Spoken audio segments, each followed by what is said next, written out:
my goal in Friends of West End is going to focus on the volume, because that's not controversial. It's a deal, but the WAP piece and other sound, other language that went with that were, and then the DJ jumped in and amplified slowed it down to the point where it was like, it was inappropriate by any standard. It certainly wouldn't be allowed on television. But challenge you. But I agree that we ought to focus on the volume, because if the volume's low enough, and it's not amplified, they can say whatever they want. So I think that's where we ought to focus. I don't disagree with you there. But the reason I'm bringing this up here, and I don't believe they actually have their license yet for anything. The reason I'm bringing it up here is because last year, when I got more involved with this and got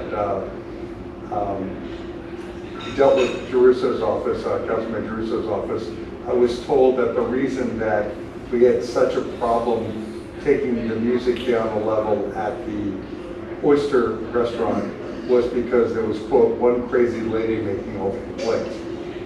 And the crazy lady was actually, pushed by several groups to be the spokesperson. And so everybody thought that she was doing a good thing by sending all the 3-1 complaints in. But between the 3rd District and the councilman's office, they assumed there was only one person complaining.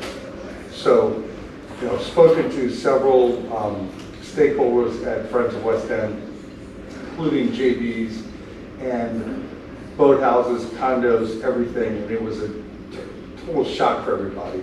And I'm going to reach out to Brian with the information, but I think that we should note that we should ask them to be respectful of the laws, and that when they're going to do something that amplifies into West End, including all of our stakeholders and the park, if you had a child in the park, it was not acceptable. But I assume the boat was out there, but it didn't stop. So for after about a half an hour, I went out, and it was coming from this venue. So it's much louder than anything we've ever heard. I talked to Schubert's and JV's, and they said all their clientele left because they could not hear their own music, and it was just a whole new standard that we have to deal with. So I just want to get ahead of it, and I want to do it in a polite way, and I would like you guys to reach out saying, hey, we want to be neighbors, good neighbors, but we need to do it within the law.